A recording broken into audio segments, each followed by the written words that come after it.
Hello and welcome, luminous beings of light. Thank you for joining me here at the SoulFire Alchemist. I'm your hostess, SoulFire.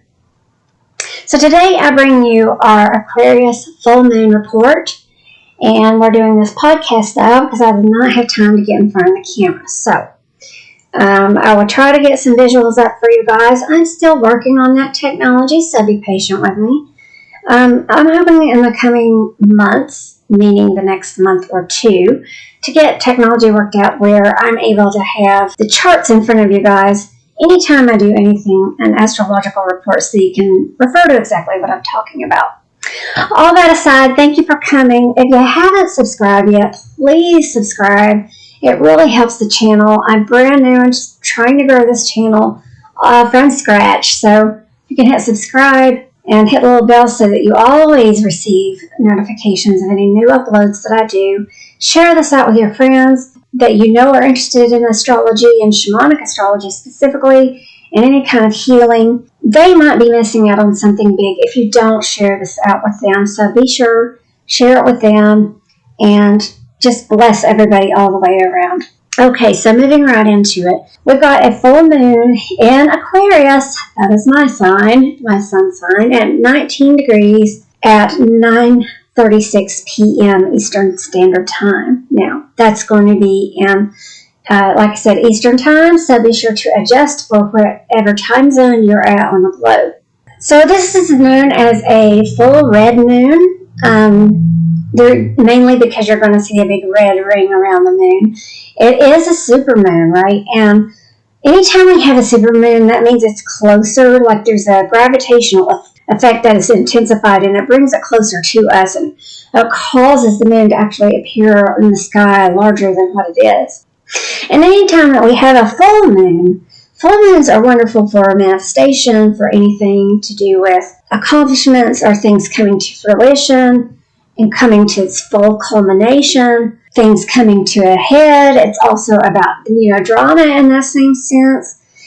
And all these things for better and for worse. And this is how come during a full moon we see more pregnancies, more babies being born, more accidents in the ER, more car accidents, more activity, generally speaking. It's because when full moon is out, those tides affect our bodies, affect every single part of the living cycles and life on this planet. So, of course, there's going to be more drama, for better or for worse, because there's more activity. So, just be aware and be noticing of that.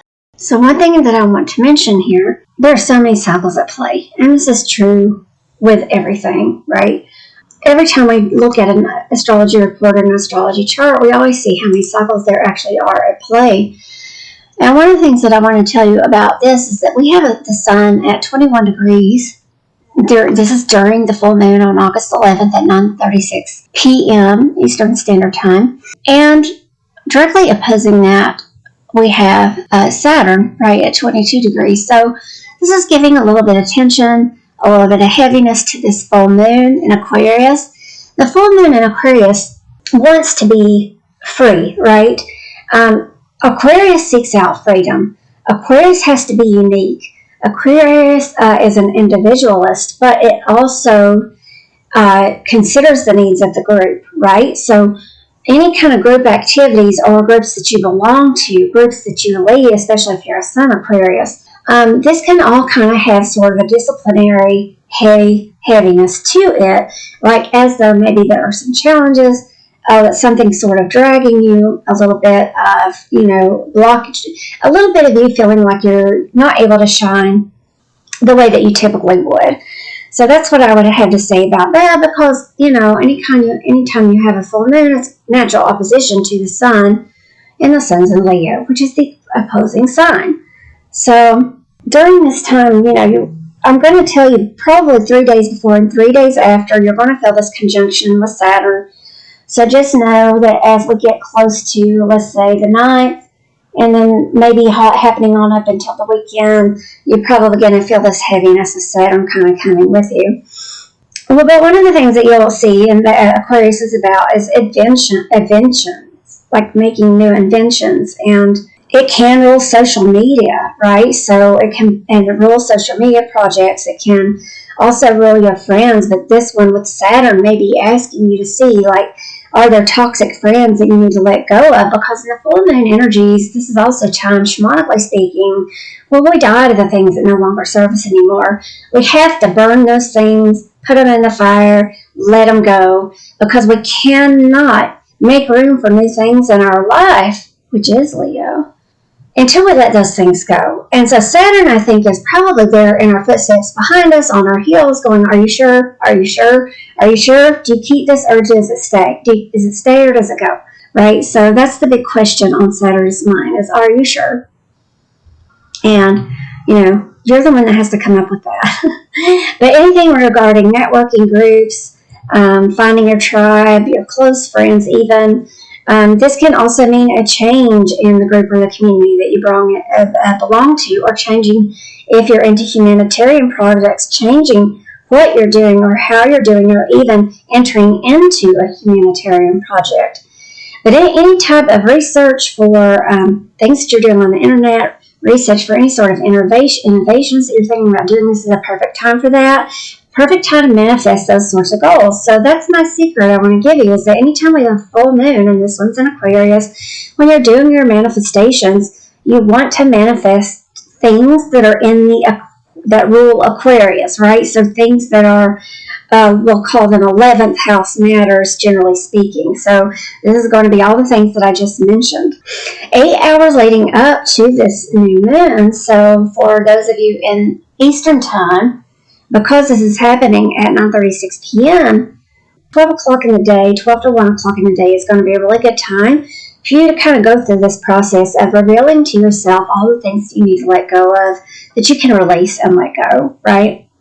So I'd say from about 1:30 to 9:30, that is a perfect time for you. It's a very potent time for manifestation as well. With the Saturn opposition too, you're both. This is very supportive for both letting go of the things that you don't need anymore, but it's also very powerful for manifesting the things that you do want, right? Now, another thing is that Saturn is making that 90-degree angle, so lovingly known as a square, to Uranus and Taurus.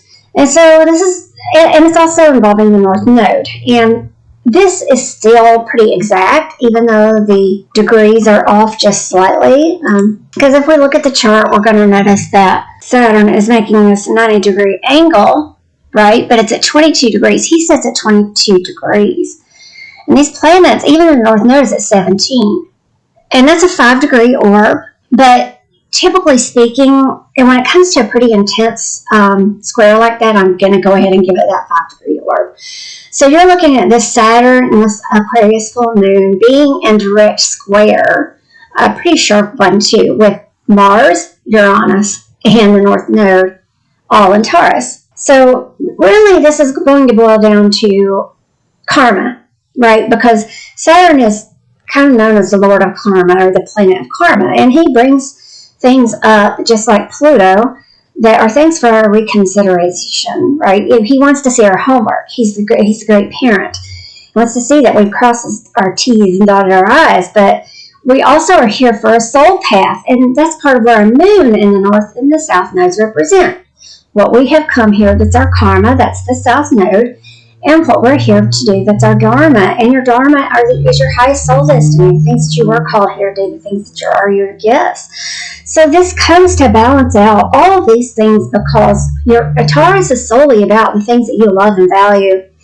It's all about the way that you spend and make your money, your belief systems. It's about your primary relationships. It's about real love, like 3D love, right? And so all of these things are being challenged by that Uranus and your moon rules the deep feelings, right? So the way that you feel so deeply, especially around the matters of Aquarius, and how you need your freedom.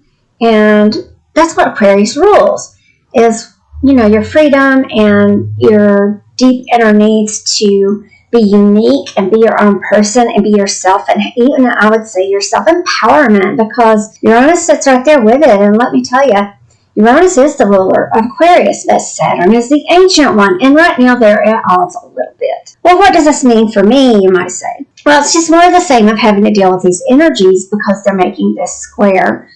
And it's real serious. It's like a pressure cooker, right? So a lot of people call Saturn a diamond cutter, but I call Pluto the diamond cutter. I mean, when you get them both together, they're like a jigsaw to cut diamonds out with. But that pressure, right, which is what the squares are about, is and Saturn being involved, this is going to be a long-lasting outcome. This is going to be something that will last for a long time. Anytime you're dealing with anything Saturnian, just know that this planet is coming in to make changes for you that are permanent. Now, it depends on your attitude and your intentions as to whether or not those things will be a cycle for the better or for the worse in your life. If you have a really good attitude and response and you're highly flexible, Saturn is likely to reward that so long as you're being focused on one thing. Saturn likes us to focus on one thing. It likes us to be really sure about what we want, right? And the North Node and Uranus is there to ensure that we have the tools that we need, that shock, upheaval, and surprise, the energy and the vitality of Mars, and also that North Node, which is our soul path. Right now, we're being given the energy to take this trajectory in whichever path we decide or we feel like are we being called to. So, at this angle, it's going to be a little bit about Saturnian restrictions, right? The moon at 19 degrees, of course, is squaring Uranus at 19 degrees and the sun at 19 degrees. Now, I'm saying 19 degrees, even though the planets, by the time the full moon will be here, will have moved to 17, 18, and 25, respectively, in that house of Taurus. But they're still going to be making this square point. Now, the moon represents our feelings, our needs, the way that we're mothered, the way that we mother, right? Taurus, this North Node in Taurus right now, right, which is part of this big square, is about our values, love, beauty, money, and of course, Leo is all about our creative self-expression. It's about our creativity. It's about fun, pleasure. It's even about our egos, for better or for worse, and these things are in a green T-square, and it's opposing that South Node in Scorpio. All of those things are just meant for you to know that you need to be looking out for what your highest destiny is and make sure that you are on point with that. And if you are, I doubt that you're going to have a whole lot of problems coming out of this. There may be a few minor hiccups that you have to deal with. But if there's a lot that you have yet to deal with, or there are bigger changes on the horizon for you, there may be something new that the planetaries are going to be bringing in or bringing out, right? So just keep kind of a lookout for that. Now, the other thing that I want to mention is that we also have another beautiful supportive part that I want to talk to you about, which is Neptune is at 24 degrees of Pisces right now. He's in retrograde still. But he is making a trine over to Mars at 23 degrees of Taurus. You can think of Neptune as things that are otherworldly. Your passions about poetry and anything in the arts. That's what Neptune rules, right? Creativity, intuition, right? Spiritual stuff, can be positive actions mixed with all this stuff. So basically, with it sextiling over to Mars, this is going to give you a lot of energy in the areas of creativity, a lot of, oomph, for lack of a better term, for go after romances that you want, or passion and vitality for poetic and even practical purposes. It's going to give you energy for intuitive solutions for you to come up with. It's a really good time for you to get hypnosis. Hello, I do that if you need it. It's a really good time to do meditations, and I do guided meditations. It's one of my favorite things to do.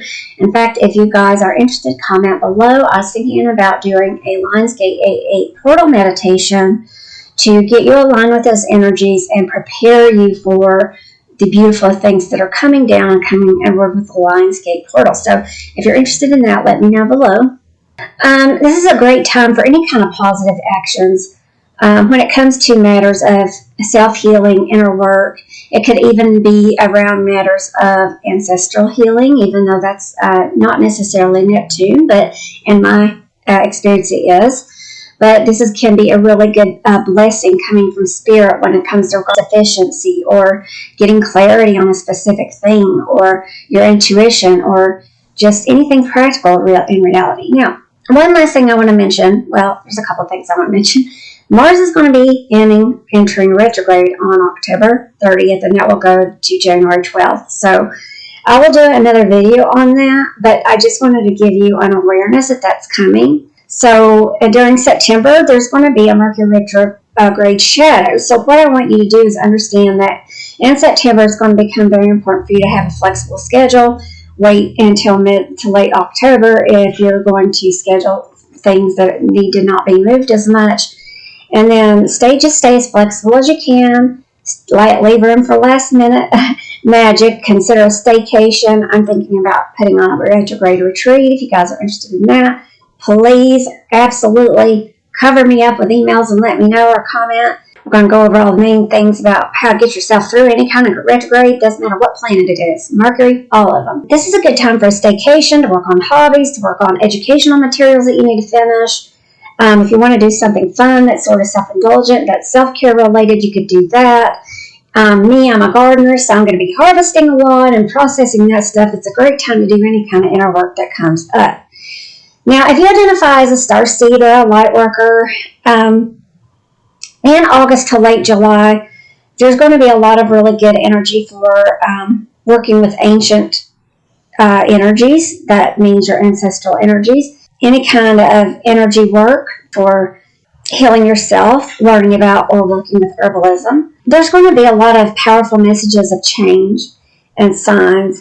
And there's the symbol of 8, right, is the Lion's Gate portal that I mentioned earlier, which is abundance and timelessness and infinity and the unconscious, and it's about decoding the things of your soul, right, and all the connections that it has to the Great Sphinx, right? So if you're interested in that kind of thing, please put me a comment below. Let me know if you're interested in something like that, and I can get it going for you guys. Now let me look at our chart for this one last second here for the charts and see if there's anything I wanted to say to you. I do know that Neptune, in addition to making a sextile to Mars, is also making a beautiful trine over to Venus. And Venus, let's see where she is right now, or not right now, but in the chart, a blessing to the gods or the planets or to God or to the great mystery or to the universe or to the cosmos or whatever word or label or term you like using.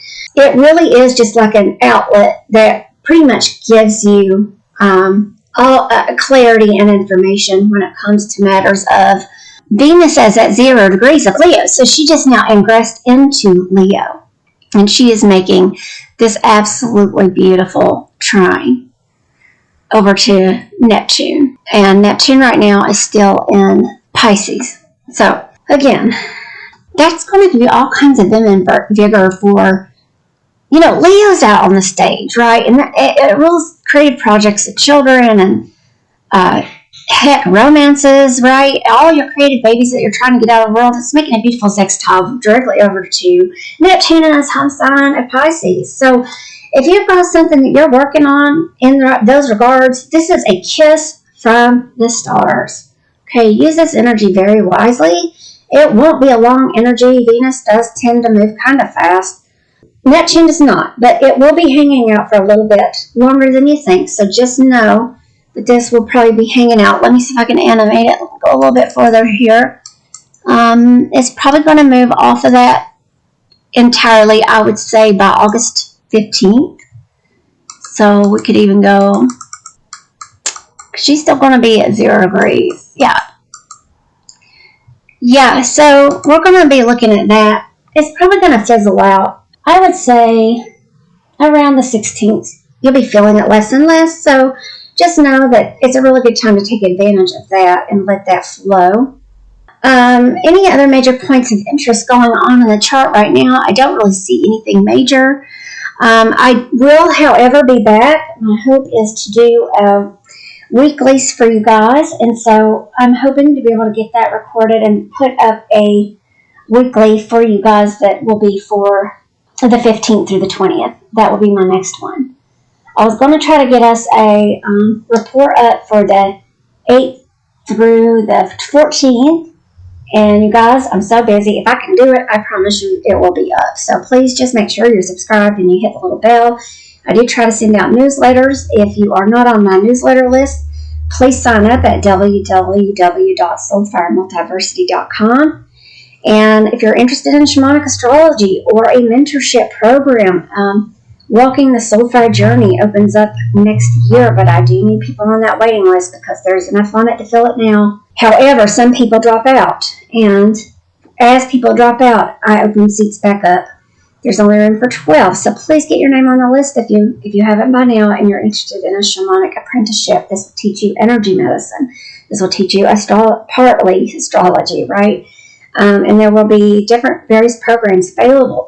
I'll probably be doing my little flagship program, Shamanic Astrology, and this is where you use your natal chart throughout the entire medicine wheel, and you see how the two work together for your own healing.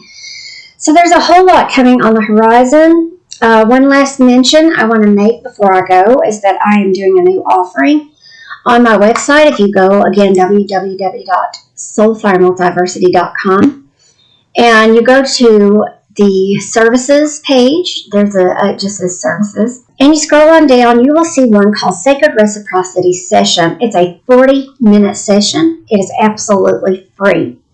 Now you might ask, Beth, what's a Sacred Reciprocity Session? Well, you get free mentoring and holistic life coaching and guidance from me. Now you might wonder, well, what's the catch? All right, well, here's the catch. This is a limited time offer, only for those who need mentorship and guidance, and you are either just plain old curious about what it's like, or you don't have the funds to invest right now. So for 20 minutes, what I will do is I'll interview you about your interest regarding topics that I'm researching to make better content for you, and in return, you will get a full 20 minutes of my best thoughts, my best reflections, and my best questions on any issue that you would like to address spiritually, or if you just want to satisfy your spiritual coaching curiosity, right? So I have a goal to interview about 50 spiritual seekers. This is for my own marketing research, and I only offer these once in a while. I can't do it all the time because time runs short. And right now, though, I have almost met my goal. I'm getting closer. I'm at about 37. Are you one, though? That's my question. Are you going to be the next one? This is not a sales call, you guys. There is absolutely no pressure to work any further with me, right? This is just an exchange. But you get 20 minutes of free coaching from me for exchange for a 20-minute interview, right? And this is one-on-one mentoring. And again, it's a 40-minute call. It's absolutely free. And you go to www.soulfiremultiversity.com, go to the services page, and I'll put a link down below. You can actually book this now. And you'd be really going a long way to helping me create better and more content for you that's more suitable for you, that's actually something that you want, and I'm not guessing. And you get free coaching to boot. I don't think you can beat it with a stick. I'm not going to mention another thing about you working with me. If you decide you want to, fine. If you don't, that's cool too. All right, you guys, so that's all I have to say for now. And until next time, just know that I love you so, so, so, so much. And I will see you on the flip side.